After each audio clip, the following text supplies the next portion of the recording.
Então, preparei uns slides aqui para a gente relembrar a resolução de expressões numéricas. Bom, primeiramente, nós precisamos relembrar, né, que existe uma ordem de resolução das operações e também dos sinais. Então, a ordem das operações é a seguinte: uma expressão numérica eu vou resolver primeiro potências e raízes, depois multiplicações e divisões e, por último, adições e subtrações. Simultaneamente a essa ordem de resolução das operações, eu devo respeitar também a ordem de resolução dos sinais. Parênteses primeiro, colchetes em seguida e, por último, chaves.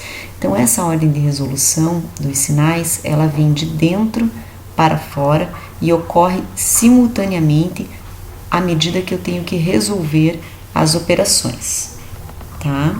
Então, vamos ver aqui o nosso primeiro exemplo.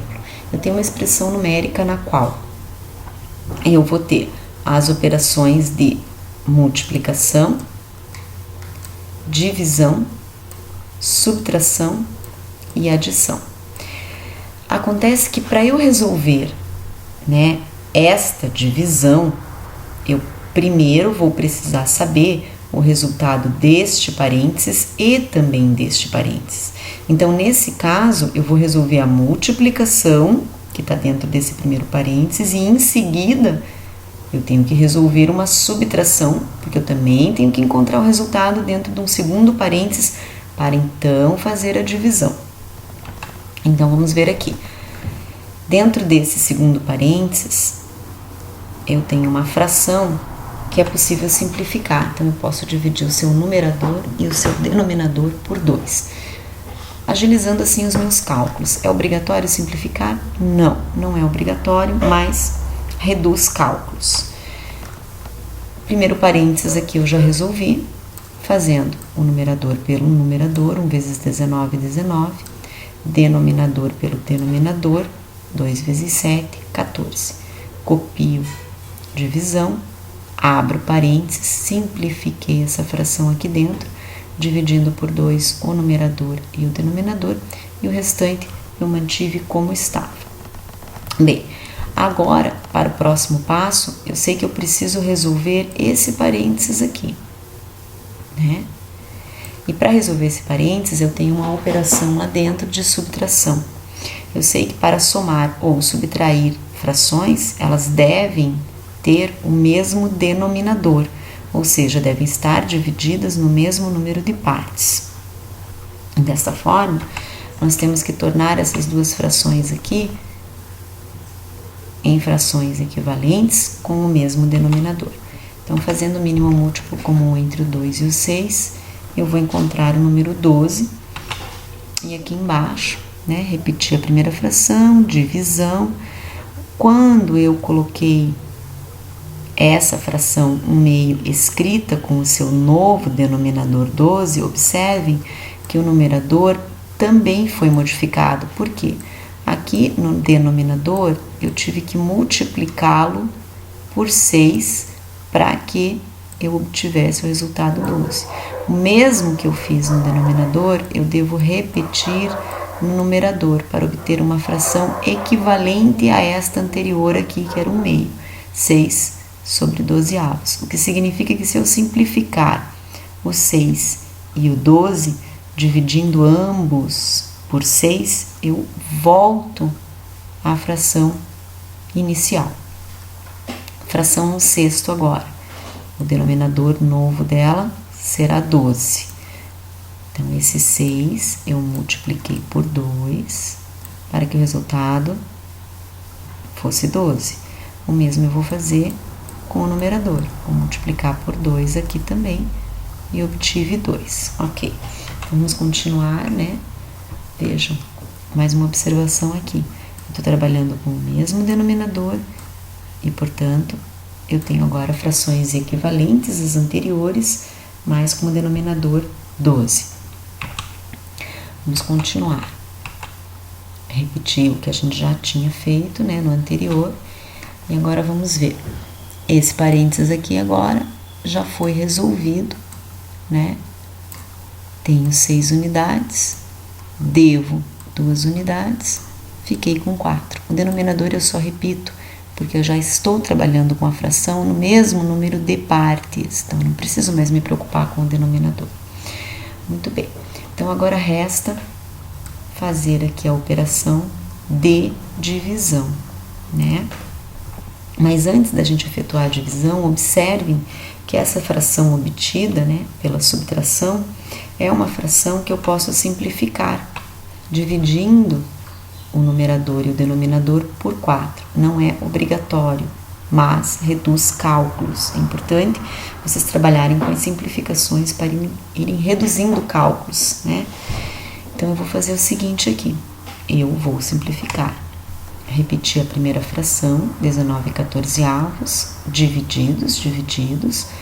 4 eu dividi por 4 e obtive 1. 12 eu dividi por 4 e obtive 3. E copiei o restante. Eu nem precisaria colocar aqui esses parênteses, tá? Coloquei por uma questão de organização, mas como ambas as frações são positivas, não haveria necessidade. A próxima operação, vejam bem, existe aquela hierarquia das operações. Eu não posso resolver, por exemplo, 1/3 mais 3. Não posso. Estaria errado. Primeiro, eu vou ter que resolver a divisão. Então, existe uma regrinha para nós resolvermos a divisão entre frações, né? Qual é essa regra?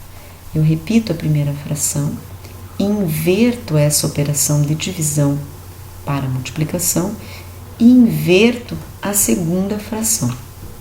Então, ficaríamos com 19/14, repetindo-se a primeira fração, vezes, invertendo-se a operação, e 3/1, invertendo-se a segunda fração. Continuamos no próximo. Então, agora, eu vou apenas multiplicar, né, numerador por numerador e denominador por denominador, obtendo desta forma uma nova fração. 19 vezes 3, 57, e 14 vezes 1, 14, mais 3 unidades. Observem que o 3 são 3 inteiros, né? Mas se eu precisar, eu posso acrescentar aqui o denominador que não precisa aparecer, né? Que é o denominador 1. Então, já aqui embaixo, nós teríamos 57/14, que também já poderia estar fora do parênteses desde aqui, né? Mais 3/1. Novamente, há necessidade de tirarmos o mínimo múltiplo comum entre essas duas frações que vão ser somadas, tá? E transformá-las para frações equivalentes com este novo denominador. Então, observem aqui que o novo denominador é 14. 14 vezes 1, 14. 57 vezes 1, 57. O número 1 foi multiplicado por 14. Por esse motivo, eu tenho 14 aqui embaixo. Então, o número 3 eu também devo multiplicar por 14 e desta forma obtemos 42 em cima. Agora basta repetir o denominador e somar os numeradores, né? As frações aqui são equivalentes. E a fração encontrada já é uma fração irredutível, não é mais possível, né, simplificá-la, tá? Vamos para o nosso último exemplo. Então, aqui eu coloquei todos os sinais que podem aparecer, parênteses, colchetes e chaves, né? Coloquei aqui a operação de potência também e de raiz. Então, a ordem de resolução, só antes da ordem da resolução, observem que embaixo aqui do 3 e do 2, eu posso completar com o denominador 1, tá? Então, vamos lembrar rapidinho a ordem de resolução das operações: potências e raízes, multiplicações e divisões, adições e subtrações. Simultaneamente, a ordem dos sinais: parênteses, colchetes e chaves. Ok, então agora vamos começar, né, completando com o denominador 1 aqui o 3, observem, e o 2, tá? E vamos observar aqui, dentro desses colchetes, nós temos uma operação de potência, que já vai poder ser resolvida na próxima linha. Só que o expoente dessa potência é um expoente negativo. A gente já viu, né, em slides anteriores que quando o expoente é negativo, o que eu tenho que fazer? Inverter a base, que é 3/2, para o expoente ficar positivo. Então, na próxima linha, eu vou fazer isso, ok? E também já vou poder efetuar esta multiplicação que está aqui fora, né? E esta raiz quadrada que está ali dentro. Então, próxima linha, vejam aqui, eu efetuei a multiplicação numerador por numerador, 3 vezes 9, 27. Denominador por denominador, 1 vezes 4, 4. Repeti o menos, abre chaves, abre colchetes, tornei esse expoente positivo invertendo essa fração, observem, e copiei o restante, fechei colchetes, divididos por raiz quadrada de 4, 2, e raiz quadrada de 9, 3. Então, vamos continuar no próximo slide. Então, estávamos com essa situação aqui.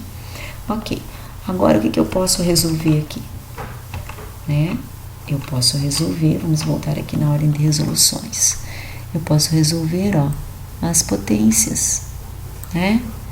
Por que eu não vou poder resolver essa divisão aqui? Porque eu vou precisar do resultado dentro do colchetes para então resolver a divisão que está ali. E por último vai sobrar essa parte de fora com o resultado de dentro. Então, eu vou efetuar a potência na próxima linha.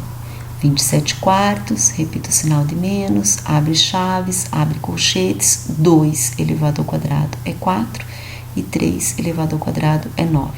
Copiei o restante exatamente igual. Tá?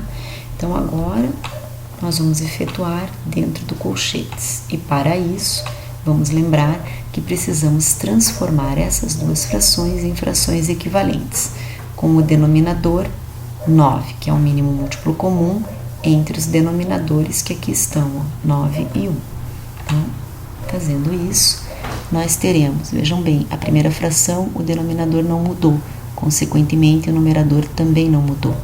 A segunda fração, o número 1 aqui, ó, foi multiplicado por 9 e passou a ser 9 aqui embaixo.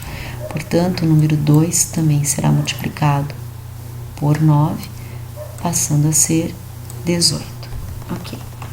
Próximo passo será efetuar o que está dentro do colchetes. Então, vamos para o próximo slide. Voltando aqui, só para a gente olhar, ó, efetuando o que está dentro do colchetes, nós vamos ficar com 4 mais 18, 22 sobre 9, que é o que já aparece aqui, ó. 22 sobre 9. Vejam que eu já eliminei o colchetes aqui. E agora eu fiquei com chaves. Devemos, então, efetuar aqui o que está dentro das chaves, que é uma divisão entre duas frações. Novamente, vamos lembrar da regra. Repito a primeira fração, inverto a operação e inverto a segunda fração. Aplicando isso, temos essa próxima linha.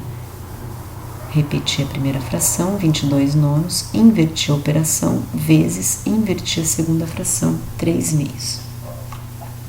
Vamos efetuar o que está dentro das chaves agora, que é uma operação de multiplicação, né?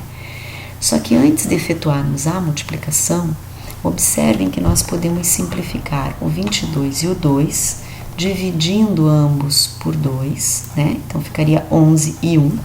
E podemos simplificar o 3 e o 9, dividindo ambos por 3. Então, teríamos aqui 1 e aqui 3. É o que eu vou fazer na próxima linha.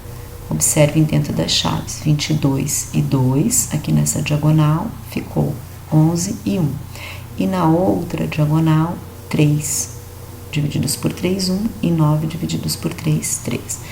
Agora sim, fica mais fácil efetuar e já vamos tendo um resultado mais simplificado, né?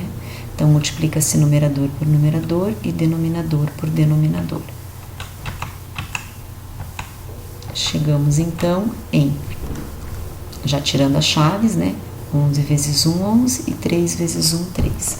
Agora, estou trabalhando com frações na operação de subtração com denominadores diferentes. transformar para frações equivalentes com o mesmo denominador. Fazendo o mínimo múltiplo comum entre 4 e 3, obtemos 12. Poderíamos trabalhar com outros múltiplos comuns, por exemplo, o 24, né? O 36, o 48. Porém, a gente trabalha com um mínimo múltiplo comum, já prevendo que o resultado vai ficar mais próximo do simplificado, né? Às vezes, quando a gente chega no resultado, ainda devemos simplificá-lo, tá? Porque as respostas sempre têm que estar na forma mais simplificada possível. Então aqui, depois de todas as simplificações que a gente já fez, nós já chegamos numa fração irredutível. Se não tivéssemos feito as simplificações ao longo da resolução da expressão numérica, teríamos então que simplificar no final, tá? E trabalharíamos com cálculos maiores, ok?